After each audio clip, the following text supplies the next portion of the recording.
कर जोरूं विनती करूं, धरूं चरण पर शीसे। गुरु राम देवानंद जी महाराज ने दियो नाम बख्शीसे। कोटि कोटि सजदा करूं, कोटि कोटि प्रणाम। चरण कमल में राखियो, मैं बंदी जाम गुलाम। कबीर ये तन विष की बेलड़ी, गुरु अमृत की खान। शीस दिए जो गुरु मिले, तो भी सस्ता जाने। सात दीप नौ खंड में, गुरु से बड़ा ना कोई। करता कर न कर सक, गुरु कर सो होय। ग्रीव नमो नमो सतपुरुष को, नमस्कार गुरु कीन। सुर नर मुनि जन साधवा, संतों सर्वस दीन। सतगुरु साहिब संत सब, दंडवोतम प्रणामी। आगे पीछे मध्य हुए, तिनको जा कुर्बानी। निराकार निर्वेशम, काल जाल भंजनम। निर्लेपम निज निर्गुणम, अकल अनुप बेसुंधुनम। सोहम सुरत समापतम, सकल समाना नीरतले। उज्ज्वल हिरंबरे हरदमम, बेपरवाह था है वार पार नहीं मदतम। ग्रीब जो सुमर सिद्ध होई, गणनायक गलताना। करो अनुग्रह सोई, ही पारस पद परवाना। आद्य गणेश मनाऊं, गणनायक देवन देवा। चरण कमल लोलाऊं, आद्य अंत करूं सेवा। परम शक्ति संगीतम, रिद्धि सिद्धि दाता सोई। अवगत गुण अतीतम, सतपुरुष निर्मोही। जगदम्बा जगदीशम, मंगल रूप मुरारी। तन मन अर्पों शीसम, भक्ति मुक्ति भंडारी। सुर नर मुनि जन ध्यावे, ब्रह्मा विष्णु महेशा। शेष शेष मुख गावे, पूज्य आद्य गणेशा। इंद्र कुबेर सरीखा, वरुण धर्म राय ध्यावे। समर्थ जीवन जी का, मन इच्छा फल पावे। 33 कोटि आधारा, ध्यावे शेष 88। उतर भव जल पारा, कट है यम की फांसी। 33 कोटि आधारा, ध्यावे शेष 88। उतर भव जल पारा, कट है यम की फांसी।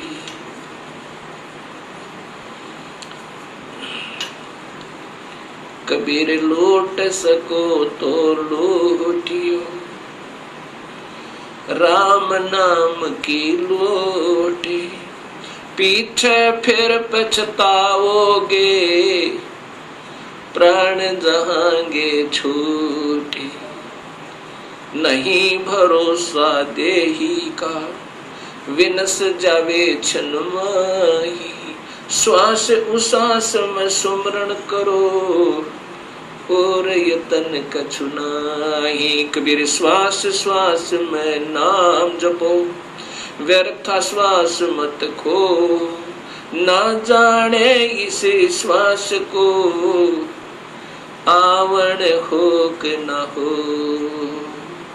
राम रटत कोठी भलो, चू चू पड़े जो चामे, ये कंचन दे किस काम की, जा मुख नाही नाम।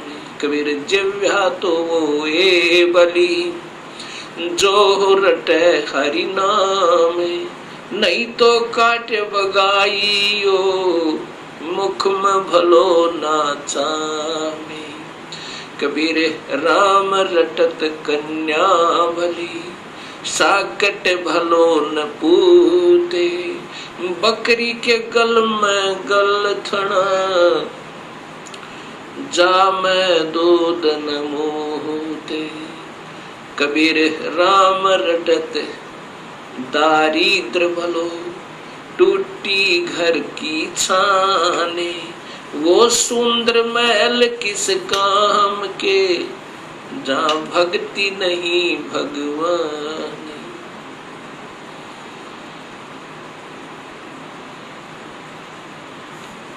परमपिता परमात्मा पूर्ण ब्रह्म भगवान कबीर साहिब की असीम कृपा से परिभाषा प्रभु की सर्वभक्त समाज के समक्ष पहुंची। इस सत्य ज्ञान को श्रवण करके तथा टीवी के ऊपर देखकर हजारों की संख्या में भक्त आत्माओं के श्रद्धा भरे पत्र तथा साथ में टेलीफोन के माध्यम से हमें उनके हृदय की पुकार, हृदय से की हुई प्रशंसा हमारे पास पहुंची। साथ में उनकी विनम्र शंकाएं भी आई। विनम्र भाव से उन्होंने प्रार्थना की कि जो आपने शास्त्रों के आधार पर यह सत्य ज्ञान समाज को दिया है, इसके लिए हम बहुत आभारी हैं।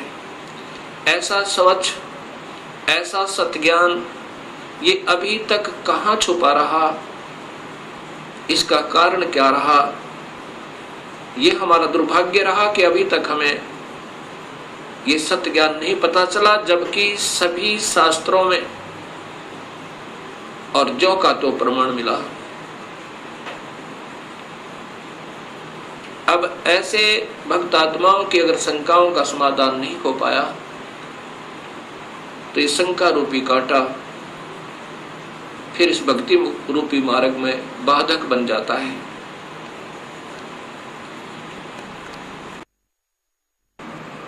इसके लिए सर्वप्रथम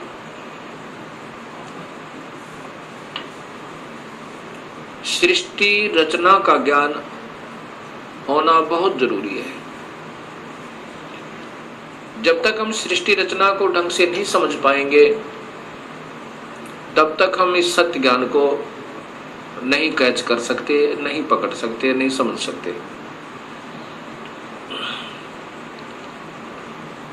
सृष्टि रचना के बारे में अभी तक समाज को, भगत समाज को, अपना कोई समाज नहीं है, कोई धर्म नहीं है हमारा एक ही धर्म है, मानव धर्म, और जीव अपनी जाति है। ये सबसे पहले हमने याद रखना चाहिए। जीव हमारी जाति है, मानव धर्म हमारा, हिंदू मुस्लिम सिख ईसाई ये धर्म नहीं कोई न्यारा है।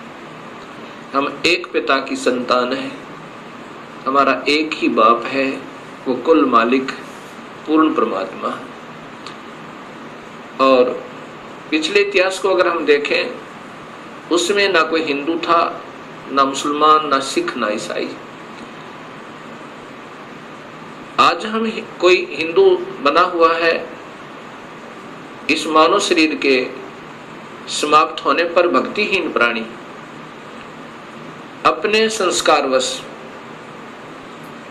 कभी पशु बन जाएगा, कभी पक्षी बनेगा, कभी पानी के जलचर बन जाएंगे। जब हम पशु होंगे तो हमारी पशु जाति होगी, और जब हम पक्षी होंगे तो हम पक्षी जाति के प्राणी होंगे। और ये भी हो सकता है कि हमारा कोई पुण्य संस्कार बचा हुआ हो, पुनर्जन्म मानव का हो, तो हम, कोई हिंदू है वो मुसलमान के घर जन्म लेगा, क्योंकि हमारे पिछले संस्कार रले मिले हैं, अलग नहीं है। सिख धर्म लगभग 300 वर्ष पूर्व 10वें गुरु गोविंद सिंह जी के द्वारा ये निर्मित हुआ, इसका उत्थान हुआ। उससे पहले सब हिंदू थे। उनके पिछले नाम राजा राम, कृपा राम, रामचंद्र, चंद्रभान, इस प्रकार के हैं। 3-4 पीढ़ी से पूर्व के जितने पूर्वज हैं वो इन नामों पर हैं। ऐसे ही इससे पहले मुसलमान धर्म नहीं था। हजरत मोहम्मद जी ने एक विशेष पवित्र मार्ग बनाया था भक्ति का, लेकिन आने वाले समय में इसमें बहुत त्रुटियां बन गई। ऐसे ही पहले ईसा जी ने एक निर्मल भक्त समाज तैयार किया था, उससे पूर्व अब्राहिम जी ने, ऐसे ये आदम जी से पहले हिंदू धर्म था, और हिंदू से पहले केवल आर्य हुआ करते थे, कोई धर्म नहीं था। अब हमने ये विचार करना पड़ेगा कि हम दो नहीं हैं। जहां से भी भक्ति प्रारंभ होती है वो निर्मलता के आधार पर है। बीड़ी, शराब, मांस, तमाकू उसमें कभी प्रयोग नहीं होता, और केवल एक प्रभु की ही साधना प्रारंभ होती है। आने वाले समय में उसमें त्रुटियां आ जाती हैं। मनमुखी गुरु लोग उसमें ढेर सारी त्रुटियां पैदा कर देते हैं, और जिसके कारण वो समाज का प्रारूप बदल जाता है, भक्त समाज का, उस धर्म का एक प्रारूप बदल जाता है, वास्तविकता नहीं रहती।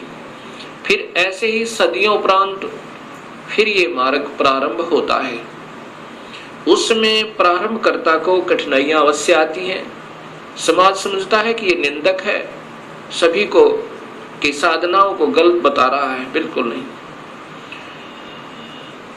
गलत उनको लगेगा ये मार्ग जिनको स्वयं शास्त्रों का ज्ञान नहीं, और उनके गुरुदेव अधूरे हैं, जिन्होंने आज तक ये नहीं बताया कि ये सृष्टि कैसे रचेगी, जबकि शास्त्रों में विद्यमान है ये सारा ज्ञान। अब सबसे पहले हमने सृष्टि रचना का सही ज्ञान होना चाहिए। तो अब दास आपको सृष्टि रचना बताना चाहेगा। सर्वप्रथम केवल एक ही प्रभु था, उसका नाम कबीर है। वास्तविक नाम उस परमात्मा का कबीर है। वो अनामी लोक में, अकय लोक में रहता था, और वहीं पर हम सब जीव उसी परमेश्वर कबीर में समाये हुए थे। उसके बाद उस परमात्मा ने स्वयं प्रकट होकर, अर्थात अपने उस अनामी लोक में स्वयं ही 3 नीचे के लोकों की ओर रचना की। अलख लोक, अगम लोक, फिर अलख लोक, और नीचे का सतलोक। फिर सतलोक में आकर के उस परमेश्वर ने अन्य रचना की। सर्वप्रथम एक शब्द से 16 द्वीपों की रचना की। उसके बाद 16 शब्द फिर उच्चारण किए, उनसे अपने 16 पुत्रों का निर्माण किया, उनकी शब्द से उत्पत्ति की, वचन से। और उनको उन 16 द्वीपों में रहने की आज्ञा दी। उनमें से एक पुत्र अचिंत को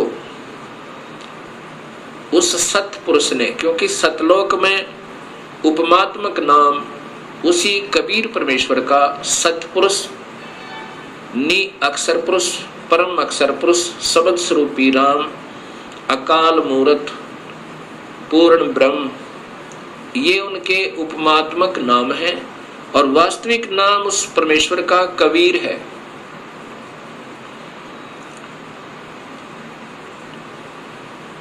सतलोक के अंदर सतपुरुष ने अपने पुत्र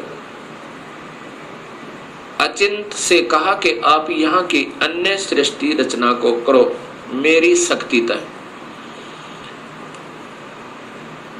अचिंत ने अपनी शब्द शक्ति से अक्षर पुरुष परब्रह्म की उत्पत्ति की और उससे कहा कि मेरा सहयोग दो यहाँ सतलोक में अन्य सृष्टि रचना करने का। अक्षर पुरुष अर्थात ये परब्रह्म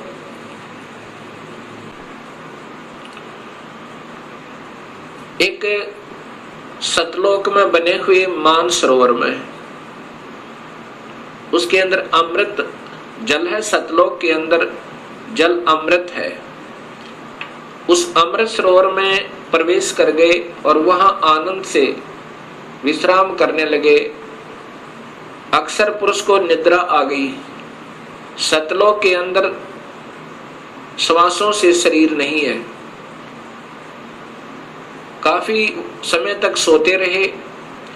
तब सतपुरुष ने अपनी शब्द शक्ति से एक अंडा, जल अमृत तत्व से एक अंडा बनाया और उसमें एक आत्मा प्रवेश की। उस आत्मा समेत उस अंडे को उस जल में डाला, अमृत सरोवर में, उस मान सरोवर में। वो अंडा गड़गड़ गड़गड़ करता हुआ नीचे जा रहा है तो अक्षर पुरुष अर्थात इस पार ब्रह्म की निद्रा भंग हुई। जब ही कोई अधूरी निद्रा से जागता है उसके अंदर कुछ कोप होता है। अब जो ही उसने अपनी कोप सहित दृष्टि से देखा कि मेरी निद्रा किसने भंग कर दी, तब उसका वो कोप उस अंडे पर पड़ा। अंडा दो भाग हो गया। उसमें से ये ब्रह्म निकला, क्षर पुरुष। ब्रह्म अर्थात क्षर पुरुष, इसी को ज्योत स्वरूपी निरंजन, वास्तव में इसका नाम कैल है, कैल। और यही आगे चल के काल कहा, ये आने वाले इसी विवरण में आपको ज्ञान होगा। आकाशवाणी सतपुरुष ने की कि तुम दोनों बाहर आओ। अक्षर पुरुष तुम निद्रा में थे और आपके बिना यहाँ सृष्टि नहीं रची जा रही थी। तुम दोनों बाहर आओ और तुम्हें जगाने के लिए सारी क्रिया की गई और तुम दोनों के दोनों अचिंत के लोक में रहो। ऐसे आदेश प्रभु का पाक है। वे दोनों के दोनों अचिंत के लोक में रहने लगे काफी समय तक। उसके बाद हम सभी की उत्पत्ति कबीर परमेश्वर ने, उसी सतपुरुष ने अपने शब्द शक्ति से हम सबकी उत्पत्ति वहां पर की। कुछ दिनों के बाद इस क्षर पुरुष के अर्थात ब्रह्म के मन में एक खरपतवार उपजा। इसके मन में ये आया कि मैं अपना अलग से राज्य बनाऊं। मेरे अन्य भाई सब एक एक द्वीप में रहते हैं और हम दो यानी अचिंत और ब्रह्म और साथ में ये अक्षर पुरुष पर ब्रह्म भी, हम एक ही द्वीप में रह रहे हैं। मैं अपना अलग राज्य चाहूंगा। इस उद्देश्य से ब्रह्म ने, क्षर पुरुष ने, ज्योत स्वरूपी निरंजन ने 70 युग तक अलग से एक पैर पर खड़ा होकर तपस्या की। जब ये तपस्या कर रहा था, हम ये सभी आत्माएं जो आज काल के लोक में दुख पा रहे हैं, चाहे आज कोई देव बना है, चाहे कोई महादेव बना है, चाहे आज कोई शूकर बना है, चाहे कोई गधा बना है, चाहे कोई राजा बना है, चाहे कोई रंक बना है, पशु या पक्षी बना हुआ है, ये सभी की सभी आत्माएं हम इस काल के ऊपर अर्थात इस ब्रह्म के ऊपर आसक्त हो गए। और यही बीमारी आज हमारे अंदर विद्यमान है, यही प्रक्रिया। जैसे ये नादान बच्चे किसी हीरो और हीरोइन को देखकर उसकी अदाओं के ऊपर इतने आसक्त हो जाते हैं कि वो अगर आसपास कहीं किसी शहर में वो हीरो, वो अभिनेता या अभिनेत्री आ जावे, लाखों की संख्या में उनके दर्शनार्थ भीड़ उमड़ जावे और लेना एक न देने दो, कुछ मिलना नहीं उससे। ऐसी हमारी वृत्ति वहां बिगड़ी थी सत्यलोक में। हम वहां रहा करते थे अपने पिता के पास, कोई दुख नहीं था, कोई मृत्यु नहीं थी, हमारे परिवार थे, हम प्यार से रहा करते थे। लेकिन वहां हम अपने पति भर्ता पद से गिर गए, अपने मूल मालिक उस पूर्ण ब्रह्म जो सर्व सुखदायी सदा सहाय आत्मा का आधार वास्तव में भगवान है, जो जीव को दुखी नहीं करता, जन्म मरण के कष्ट में नहीं डालता, कुत्ते और गधे नहीं बनाता, उसको छोड़कर और हम इस काल यानी ब्रह्म के ऊपर आसक्त होगी। जब इसने सत्ययुग तप कर लिया, तब पूर्ण परमात्मा ने, पूर्ण ब्रह्म ने, सतपुरुष ने पूछा भी क्या चाहता है तू कैल क्या चाहता है, ब्रह्म तू क्या चाहता है। तब इस ज्योत स्वरूपी निरंजन ने कहा कि पिताजी, ये स्थान जहां मैं रह रहा हूं ये कम है, मुझे अलग से राज्य दो। तब उस पूर्ण ब्रह्म ने इस ब्रह्म के तप के बदले में 21 ब्रह्मांड प्रदान कर दिए, जैसे 21 प्लॉट दे देवे कोई साहूकार पिता अपने पुत्र को। 21 ब्रह्मांडों को पाकर ये ज्योत निरंजन बड़ा प्रसन्न हुआ। कुछ दिनों के बाद इसके मन में आया कि इसमें कोई अन्य रचना करूं, उसके लिए कुछ समान पिताजी से मांगू। इसने सत्ययुग तप फिर किया। तब सतपुरुष ने पूछा कि आप क्या चाहते हो, आपको 21 ब्रह्मांड प्रदान कर दिए। तब इस ब्रह्म ने कहा कि पिताजी, इसमें कुछ रचना करना चाहता हूं, कृपा रचना करने की सामग्री दीजिए। सतपुरुष ने इस ब्रह्म को 5 तत्व और 3 गुण प्रदान कर दिए। इसके बाद इसने सोचा कि ब्रह्म ने सोचा कि इसमें जीव भी हो, मेरा अकेले का मन नहीं लगता। इस उद्देश्य से 64 युग तप फिर किया। तब सतपुरुष ने पूछा कि क्या चाहता है ज्योत निरंजन, अब तो तुझे मैंने जो मांगा सो दे दिया। तब ब्रह्म ने कहा, पिताजी कृपा मुझे जीव प्रदान करो, मेरा अकेले का दिल नहीं लगता है। उसमें पूर्ण ब्रह्म सतपुरुष कबीर परमेश्वर ने कहा कि ज्योत निरंजन, तेरे तप के बदले में राज्य दे सकता हूं और ब्रह्मांड चाहिए वो दे सकता हूं, परंतु ये अपनी प्यारी आत्मा, अपना अंश नहीं दूंगा तुझे। ये तो तेरे किसी भी क्रिया, धर्म, धार्मिक क्रिया से, तप से, किसी भी जप से नहीं दूंगा। हाँ, यदि वो स्वयं कोई जाना चाहता है अब सब इच्छा से, कोई हंस आत्मा, कोई भक्त आत्मा, तो मैं स्वीकृति दे सकता हूं, नहीं तो मैं अपनी इच्छा से नहीं कहूंगा, ये मैं नहीं दे सकता। इस बात को सुनकर ये ब्रह्मक्षर पुरुष ज्योत स्वरूपी निरंजन अर्थात जो भविष्य में फिर काल कहलाया, हमारे पास आया। आज हम जितने भी ये दुखी आत्मा इस काल के 21 ब्रह्मांड में पीड़ित हैं, हमारे पास ये ब्रह्म आया और हमसे कहा कि मैं वहाँ अलग से ब्रह्मांड लिए हैं मेरे पिताजी से अपने तप के बदले में। वहाँ ऐसे स्वर्ग बनाऊंगा, महास्वर्ग बनाऊंगा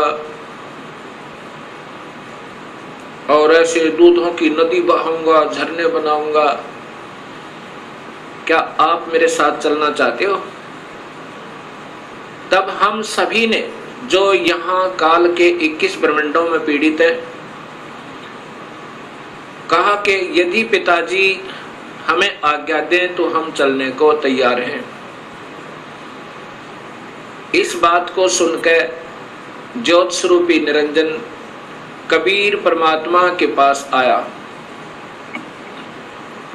और उससे कहा कि पिताजी, कुछ आत्माएं हमारे साथ चलने को तैयार हैं।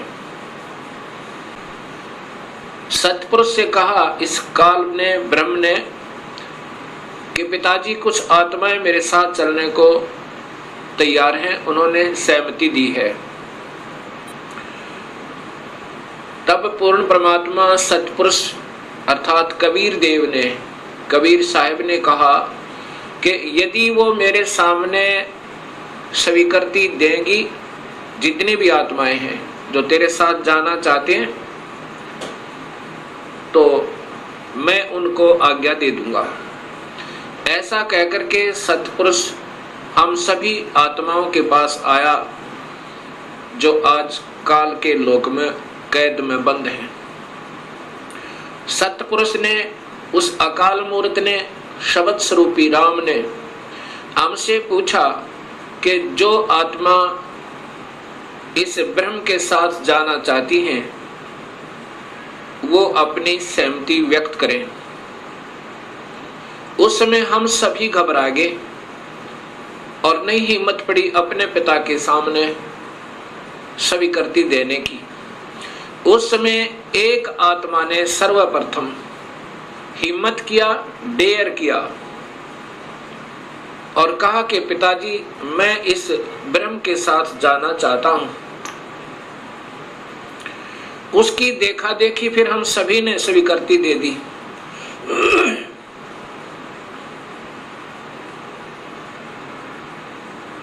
और जितनी भी आत्माएं उस समय स्वीकृति दी थी, सभी कबीर साहिब ने उनके नंबर नोट किए और जिसने सर्वप्रथम सहमति दी थी उस आत्मा का भी नंबर नोट किया और ब्रह्म से कहा कि ब्रह्म आप जाओ अपने लोक में।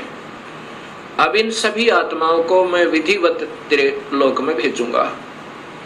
ऐसा कहकर के सतपुरुष ने अपनी शब्द शक्ति तक उस प्रथम स्वीकृति देने वाली आत्मा को एक लड़की का रूप बना दिया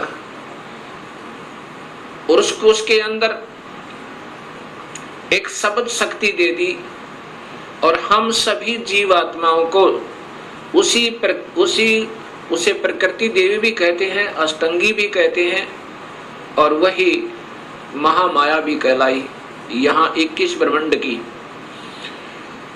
इस देवी को उत्पन्न किया अर्थात उस आत्मा का लड़की बनाया। फिर हम सभी आत्माओं को जो 21 ब्रह्मांड में आए हुए हैं उसके अंदर प्रवेश कर दिया, इस लड़की के शरीर में, प्रकृति देवी के शरीर में, अर्थात इसको अद्धा माया भी कहते हैं। और यही आगे चलकर त्रिदेवों की माता कहलाई। प्रवेश कर दिया और कहा कि बेटी, तेरे को मैंने शब्द शक्ति दे दी है और जितने भी जीव काल कहे, ब्रह्म कहेगा तू बना देना। एक बार मुख से उच्चारण करेगी, उतने ही नर और मादा ये जोड़े उत्पन्न हो जाएंगे। अपने पुत्र सहजदास से कहा, सहजदास जाओ अपनी बहन को उस ज्योत स्वरूपी निरंजन के पास छोड़ आओ और उसको बताना कि इस लड़की को, इस प्रकृति देवी को, अद्धा माया को मैंने शब्द शक्ति दी है, ये जितने जीव तू कहेगा ये बना देगी। और जितनी आत्माओं ने स्वीकृति दी थी वो सभी इसके अंदर प्रवेश कर रखी हैं। सहजदास प्रकृति देवी को लेकर, अध्या माया को लेकर ज्योत निरंजन के पास आया, उसके पास छोड़ दिया और कहा कि पिताजी ने ऐसे ऐसे कहा है, इस लड़की के पास सब शक्ति है और जितने जीव तू कहेगा ये नर और मादा अपने शब्द से उत्पन्न कर देगी। ऐसा कह करके सहजदास अपने लोक में लौट आया, अपने द्वीप में आ गया। युवा होने के कारण लड़की का रूप निखरा हुआ था। इस ज्योत स्वरूप निरंजन ब्रह्म अर्थात क्षर पुरुष के मन में नीचता उत्पन्न हुई, जो आज सब जीवों में विद्यमान है। वही व्यक्ति, वही प्रक्रिया, वही ये बुरी आदत युवा लड़की को देखकर उसके साथ बद व्यवहार करने की चेष्टा इस क्षर पुरुष ने अर्थात ज्योत स्वरूपी निरंजन ने की। लड़की ने, प्रकृति देवी ने कहा कि ज्योत निरंजन तू होश में आ जा, तू और मैं एक ही पिता की संतान है। पहले तेरी उत्पत्ति हुई उन्हीं के शब्द थे अंडे में, और उन्हीं ने मुझे उत्पन्न किया। तू और मैं बहन और भाई हैं। बहन भाई का ये कर्म पाप का भागी होता है। तू मान जा मेरी बात। ज्योत निरंजन ने एक भी बात उस लड़की की नहीं सुनी और मदहोश होकर, विषय वासना के वश होकर, काम वश होकर उस लड़की को पकड़ने की चेष्टा की, दुष्कर्म करने के लिए। लड़की ने अपनी इज्जत बचाने का और कहीं स्थान ना पाकर, जो ही उस काल ने, ज्योत स्वरूपी निरंजन ने, क्षर पुरुष ने ऐसे मुंह खोला हुआ था आलिंगन करने के लिए, ऐसे बाजू फैलाई थी, उसी समय लड़की ने छोटा रूप बनाया, सूक्ष्म, बहुत सूक्ष्म, और उसके पेट में चली गई अपनी इज्जत रक्षा के लिए। वहां से अपने पिता से पुकार की, हे परम पिता, हे सतपुरुष, हे कबीर परमेश्वर, मेरी रक्षा करो। इस प्रकार मैं काल से अपनी इज्जत रक्षा के लिए, इस ब्रह्म से अपनी इज्जत रक्षा के लिए इसके पेट में प्रवेश हूं और मुझे आकर मेरी रक्षा करो, मुझे बचाओ इससे। उसी समय कबीर परमेश्वर ने अपना ही दूसरा रूप अपने पुत्र योग संतायन अर्थात योग जीत, उसे जोग जीत भी कहते हैं, योग जीत का रूप बनाकर काल के 21 ब्रह्मांडों में प्रकट हुए और कहा कि ज्योत स्वरूपी निरंजन तूने जुल्म कर दिया, आपने ये ऐसा जुल्म कर दिया, ऐसे कर्म करने वाले पाप आत्मा को इस सच्चे लोक में ये श्राप, ये कर्म, ये पाप लगता है कि 1 लाख जीवों का, मनुष्य शरीरधारी जीवों का रोज आहार करेगा और 1.25 लाख की उत्पत्ति करेगा। पिताजी ने आदेश दिया है मुझे कि आप यहाँ से निकल जाइए अपने 21 ब्रह्मांड को लेकर, और लड़की को उसके पेट से निकाल दिया, प्रकृति देवी को इस ब्रह्म के पेट से निकाल दिया और उनको 21 ब्रह्मांड समेत और दोनों को वहां से निष्कासित कर दिया और कहा कि प्रकृति तूने स्वयं अपने पैर पर कवाड़ा मारा है, अपने पिता से दूर होगी तू, अब इसकी सजा तू ही पावेगी और जाओ यहाँ से 21 ब्रह्मांड लेकर आप चले जाओ। इतना कहते ही 21 ब्रह्मांड वायुयान की तरह वहां से चल पड़ा और वहां से सतलोक से 16 शंख कोश की दूरी पर नील पद्म शंख यानी 16 मिलियन 16 शंख कोस की दूरी पर ये 21 ब्रह्मांड आकर के स्थिर कर दिए कबीर परमेश्वर ने अपनी शक्ति तय।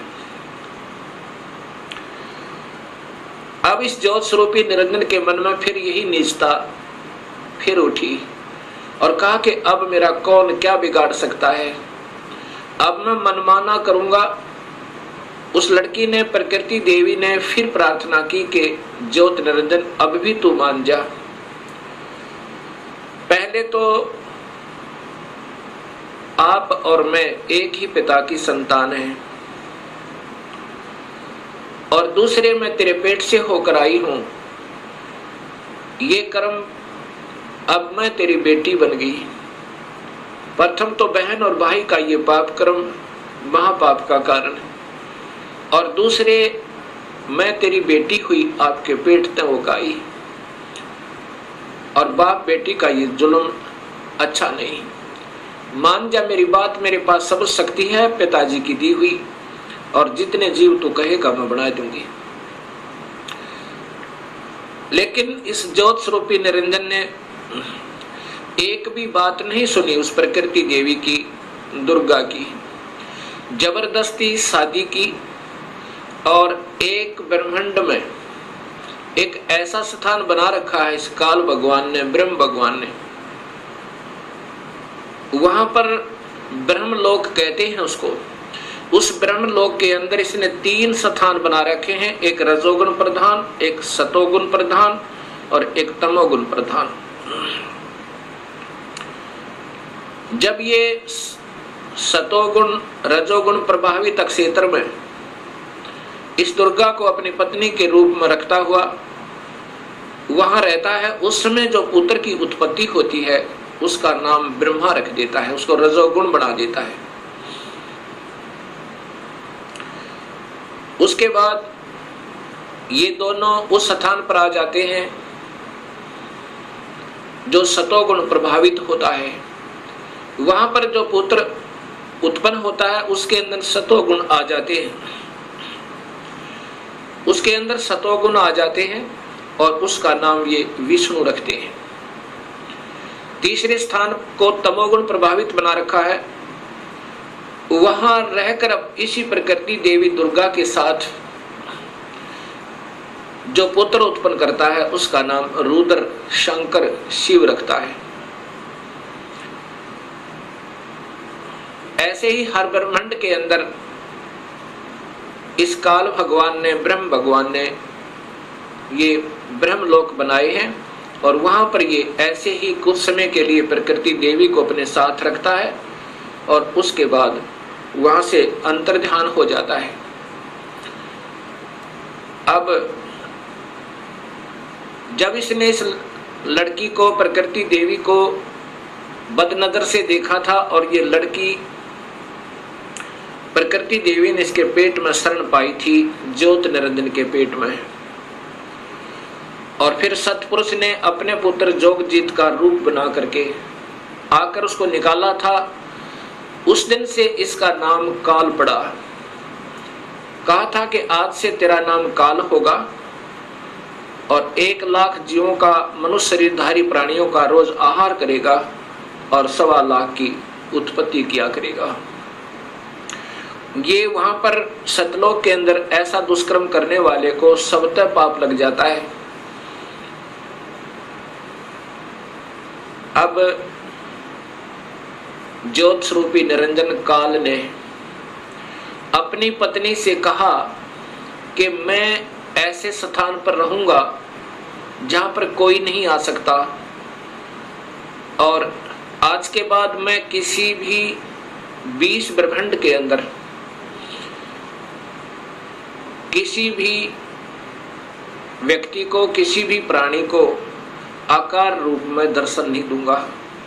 मुझे निराकार समझा करेंगे, लेकिन मैं अपने वास्तविक रूप, काल रूप में, अपने 21वें ब्रह्मांड में रहा करूंगा।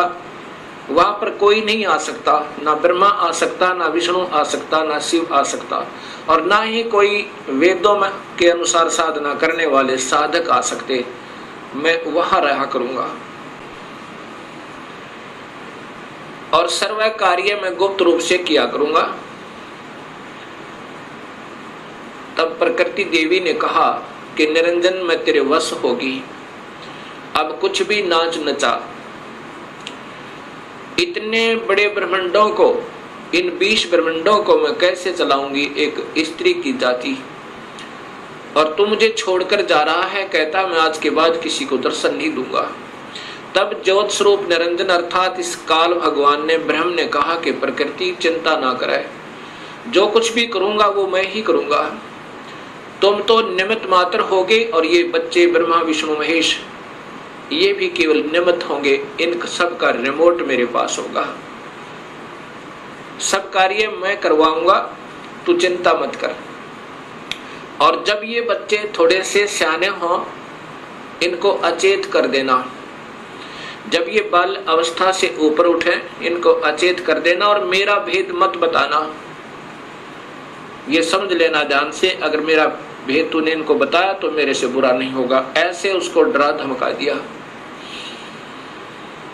इस प्रकार ये काल उसके बाद निराकार कहलाता है, लेकिन ये आकार में अपने उस काल लोक में विद्यमान रहता है। जब ये बच्चे ब्रह्मा विष्णु महेश सियाने हुए, तब तक इनको अचेत रखा गया। जब ये सियाने हुए, उसमें ब्रह्मा को कमल के फूल पे, विष्णु को शेष सैया पे, और शिव को एक कैलाश पर्वत पे इनको बेहोश रखा हुआ था, और फिर वहां पर सचेत कर दिया।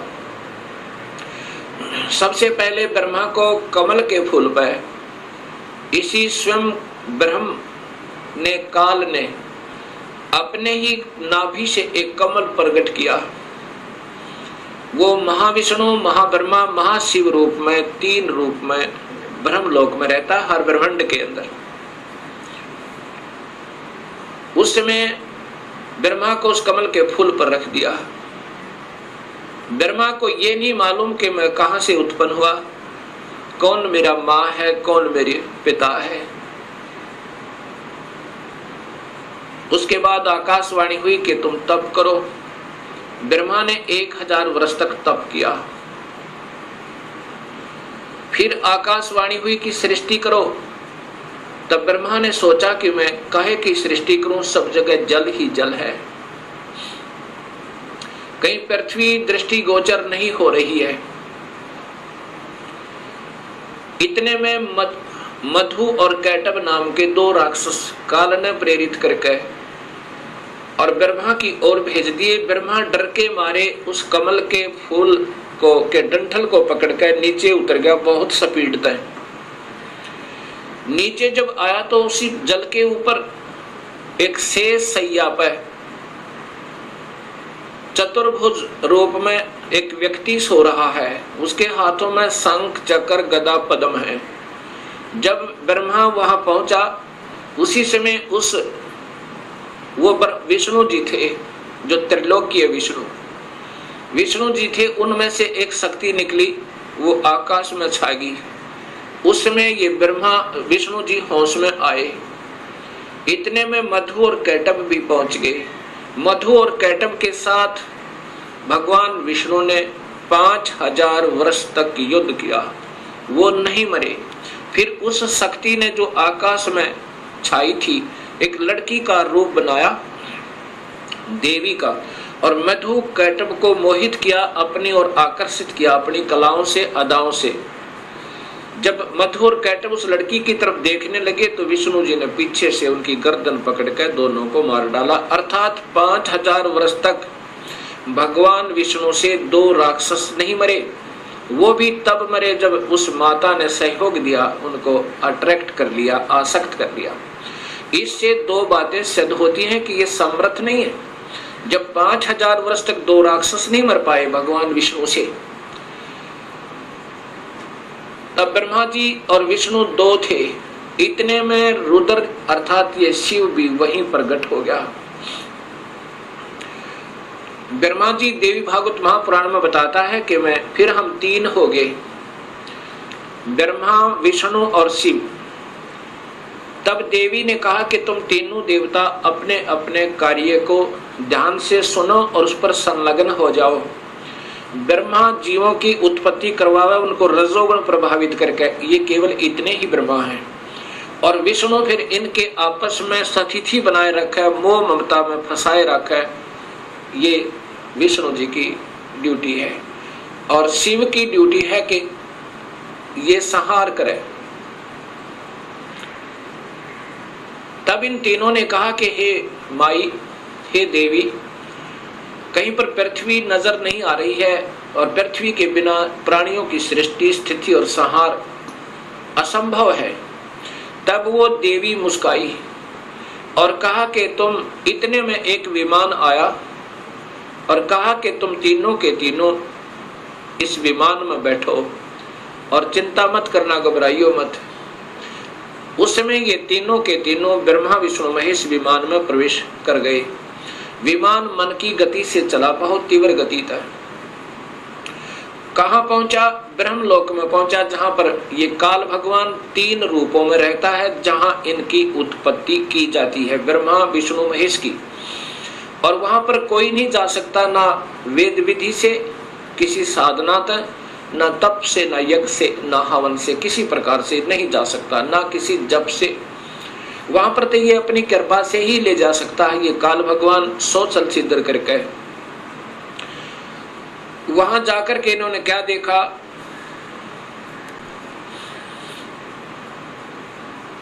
एक इंद्र देखा वहां पे, क्योंकि वो महास्वर्ग के अंदर एक महा इंद्र है। उसके बाद फिर आगे विमान गया, वहां एक ब्रह्मा देखा। जब दूसरा ब्रह्मा देखा तो शिव और विष्णु ब्रह्मा जी से पूछने लगे कि हे चतुरानन, ये दूसरा ब्रह्मा कौन है? तब ब्रह्मा जी ने कहा, मुझे नहीं मालूम ये कौन है। उसके बाद विमान आगे चला। फिर क्या देखा कि एक त्रिनेत्रधारी भगवान शिव दूसरा देखा, जो नंदी वृषभ पर सवार थे, हाथ में त्रिशूल लिए हुए थे। उसके बाद इनका विमान आगे चला। वहां पर क्या देखा कि एक विष्णु और थे, और वहां बहुत सुंदर विशाल लक्ष्मी का एक भवन था, उसमें बहुत ऐश्वर्य के साधन उपलब्ध थे। उसके बाद विमान आगे पहुंचा। कहां गया? एक माई बैठी थी, जिसके शरीर में जैसे हजारों बिजलियां चमक रही हो, इतना तेज था, इतना नूर था, और वो प्रकृति देवी थी।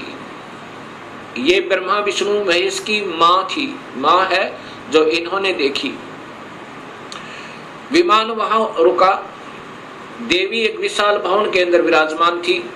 तब उसने कहा कि तुम तीनों के तीनों जहाज से नीचे उतरो। हम नीचे उतरे। ब्रह्मा, विष्णु, महेश, ब्रह्मा बता रहा है देवी भागवत महापुराण में। नीचे उतरे, तब विष्णु जी ने ध्यान से देखा और कहा कि ये तो अपनी माँ है। इस माई के दर्शन मैंने किए थे जब मैं बालक था, छोटा सा था। जब मैं बालक था, छोटा सा था, तब मैंने इस माई के दर्शन किए थे। इससे सब सिद्ध है कि इनका जन्म है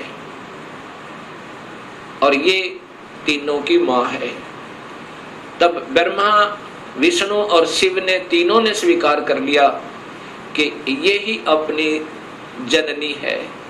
तब शिव जी कहते हैं, हे माता, जब आप ब्रह्मा को उत्पन्न करने वाली आप हैं, विष्णु भी जब आपके बालक हैं, तो ये तीसरा भी आप ही का बच्चा है। आप ही हमें गुप्त भेद नहीं बता रहे थे, अब हमने आप ही की कृपा से ज्ञान हुआ। अब इसका प्रमाण आपको सबसे पहले देवी भागवत महापुराण में देता हूं। पहले आपको देवी भागवत महापुराण से प्रथम शिव पुराण को दिखाता हूं, उसके बाद फिर आपको देवी भागवत महापुराण दिखाऊंगा। और ये शास्त्र पहले से उपलब्ध थे, कोई आज नहीं बनाए इस दास ने क्योंकि जितने हमारे अभी तक शास्त्र विद रहे वो अल्पज्ञ थे, अधूरे ज्ञान युक्त थे, वो उनको इस सत्य मार्ग का पता नहीं था। इसलिए हमारे सभी पूर्वजों को भूत बना दिया गीता विरुद्ध साधना करवा के, और पितर बनवा दिया गीता विरुद्ध साधना करवा के। गीता में लिखा है कि देवी देवताओं की पूजा मत करो, ब्रह्मा विष्णु महेश की पूजा तक भी नहीं करनी है, तीनों गुणों की भक्ति नहीं करनी है। केवल ब्रह्म से प्रारंभ होती है भक्ति, और पूजा करनी है केवल पूर्ण ब्रह्म की। अब मैं आपको देवी भागवत, पहले आपको शिव महापुराण दिखाता हूं।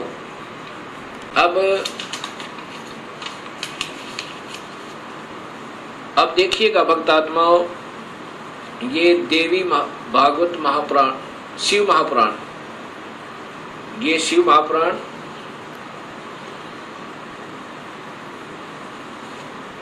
इसके अंदर आपको पता चलेगा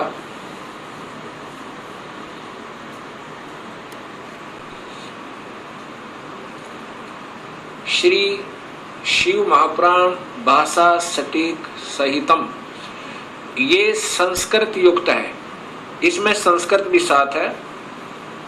और ये शिवा भाषा टीका टीकोत्तम, टीकाकार है डॉक्टर ब्रह्मानंद त्रिपाठी, साहित्य आयुर्वेद ज्योतिष आचार्य, MA PhD DMCA, ये टीकाकार हैं इनके। और ये आपके समक्ष है, इसमें क्या लिखा है यहां देखिएगा।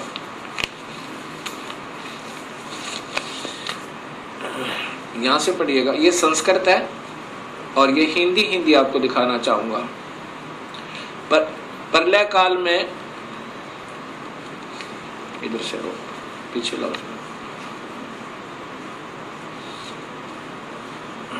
ए मुनिवर, प्रलय काल में भी शिव पार्वती का कभी वियोग ना होने के कारण ही काशी को अविमुक्त अक्षेत्र कहते हैं। प्राचीन काल में शिवजी ने इस अक्षेत्र का नाम पहले नंदनवन और बाद में अविमुक्त रखा था। हे देवर्षि नारद, आनंद वन में रमण करते हुए शिव पार्वती के मन में इच्छा हुई कि किसी दूसरे पुरुष का निर्माण किया जाए, जिसके ऊपर अपने इस महासागर को डालकर हम दोनों स्वच्छंद होकर वैराग्य धारण कर केवल काशीपुरी में निवास कर सकें। वही सदा सब कुछ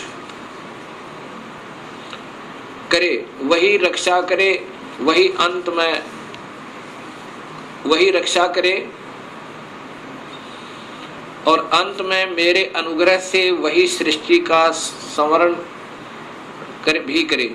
चिंता रूपी लहरों से चलायमान चिंता रूपी समुद्र को बटोर कर रजोगुण रूपी विदुम से विस्तृत करे। अब यहाँ देखिएगा, ये ना अपने हिसाब से लगा रखेंगे। ऐसे विचार कर उस सर्वव्यापक भगवान ने उस पराशक्ति के 10वें अंग, ये 10वां अंग देखिएगा, ये ध्यान रखना, 10वें अंग अर्थात योनि में सुधार रूपी आवास का प्रयोग किया। ये दिखाना चाहते हैं आपको कि ये कहना क्या चाहते हैं हम। तब उससे तीनों लोकों में सुंदर एक पुरुष प्रकट हुआ, जो शांत एवं सतोगुण से युक्त था, गंभीरता में समुद्र के सम्मान तथा अक्षमावान था। हे मुनि, वह पुरुष इंद्र लक्ष्मणी के सदृश कांति वाला, अर्थात ये था कौन, ये देखिएगा नीचे। शिवजी ने कहा, उस जो पुत्र उत्पन्न हुआ उसको कहा, सर्वव्यापक होने से तुम्हारा विष्णु यह प्रसिद्ध नाम होगा। ये देखिए ध्यान तक, फिर देखिए, सर्वव्यापक होने से शिव ने कहा, शिवजी ने कहा, सर्वव्यापक होने से के कारण तुम्हारा विष्णु यह प्रसिद्ध नाम होगा। अब इससे सिद्ध हो गया कि शिवजी से विष्णु की उत्पत्ति। एक बार फिर लीजिए,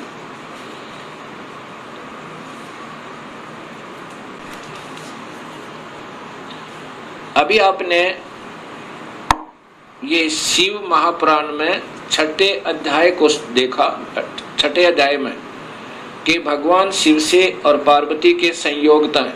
पार्वती कौन? ये महाशक्ति यानी शेरा वाली प्रकृति के द्वारा विष्णु की उत्पत्ति हुई। अब सातवां अध्याय, ये संस्कृत भी साथ है। अब यहां आगे देखिएगा, ये हिंदी देखिएगा।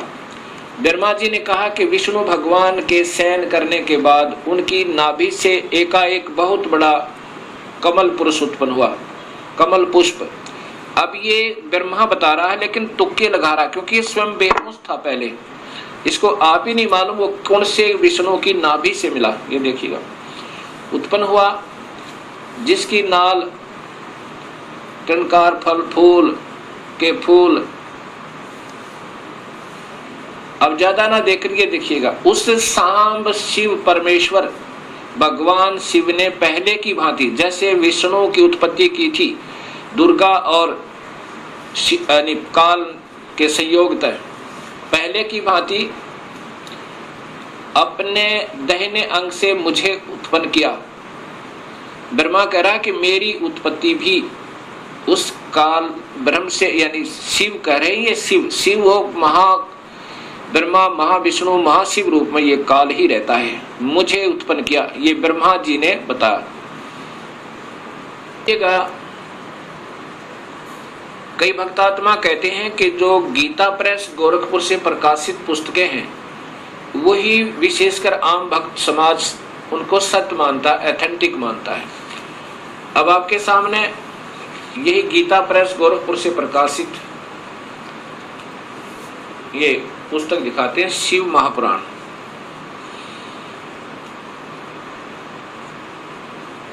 संक्षिप्त शिव महापुराण, और ये नीचे गीता प्रेस गोरखपुर से, और इसके छठे अध्याय में फिर यही प्रमाण है।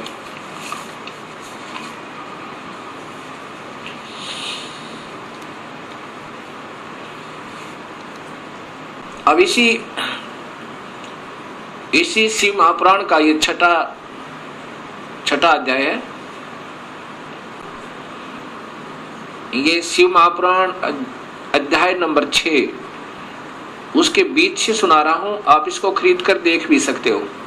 जिस परब्रह्म के विषय में ज्ञान और अज्ञान पूर्ण उक्तियों द्वारा इस प्रकार ऊपर बताए अनुसार विकल्प किए जाते हैं, उसने कुछ काल के बाद सृष्टि का समय आने पर द्वितीय की इच्छा प्रकट की। उसके भीतर एक से अनेक होने का संकल्प उदित हुआ। तब उस निराकार परमात्मा ने अपनी लीला शक्ति से अपने लिए मूर्ति आकार की कल्पना की। वह मूर्ति संपूर्ण ऐश्वर्य गुणों से संपन्न, सर्वज्ञानी, ज्ञानमयी, शुभ स्वरूपा, सर्वव्यापिनी, सर्वरूपा, सर्वदर्शनी, सर्वकारिणी, सबके एकमात्र वंदनिया, सर्वदा सब कुछ देने वाली और संपूर्ण संस्कृतियों का केंद्र थी। उस शुद्ध रूपणी ईश्वरीय मूर्ति की कल्पना करके वह अद्वितीय, अनादि, अनंत, सर्व प्रकाशक, चिंत, सर्वव्यापी और अविनाशी परब्रह्म अंतर्हित हो गया। ये काल की कलाएं हैं सारी, और ये अनजान लेखक जिनको कुछ ज्ञान नहीं, इस काल को ही सब उपमा दे रहे हैं उस पूर्ण ब्रह्म के तुल्य जो मूर्ति रहित परम ब्रह्म है। अब यहाँ मूर्ति हो गया और फिर मूर्ति रहित भी है। अब ये काल की ही कला है, वो क्या बन गया? शिव रूप में आ गया। उसकी मूर्ति यहाँ देखो, चिंतमय आकार भगवान सदाशिव है। ये काल ही निराकार है और यही फिर महाशिव, महाविष्णु और महाब्रह्मा के रूप में ये सब कलाएं करता है। अर्वाचीन और प्राचीन विद्वान इसी को ईश्वर कहते हैं। जितना जिनको ज्ञान है इस काल को ही ये ईश्वर कहते। उस समय एकाकी रहकर स्वेच्छानुसार विहार करने वाले उन सदाशिव ने अपने विग्रह से स्वयं ही एक स्वरूप भूता शक्ति की सृष्टि की, अर्थात वह देवी इसी के शरीर से निकली, वो निकाली थी पूर्ण परमात्मा ने, जो इसके पेट में शरण ले ली थी, कि जो उनके अपने श्री अंग से कभी अलग होने वाली नहीं थी। उस पराशक्ति को प्रधान प्रकृति गुणवती माया बुद्धि तत्व की जननी विकार रहित बताया गया है। वह शक्ति अंबिका कही गई है और उसी को प्रकृति, ये ध्यान से देखना भक्तात्माओं, यही देवी अध्या माया, ये प्रकृति देवी, प्रकृति सर्वोश्वरी त्रिदेव जननी, यानी तीनों देवताओं की माँ, ब्रह्मा विष्णु महेश की माता, नित्य और मूल कारण कही, सदाशिव द्वारा प्रकट की गई उस शक्ति की 8 भुजाएं हैं। अब ये शब्द ही स्पष्ट हो गया कि यही प्रकृति देवी ब्रह्मा विष्णु महेश की माता है। और इसी में फिर आगे आता है कि ब्रह्मा और विष्णु की उत्पत्ति शिव से हुई। ये महाशिव काल है।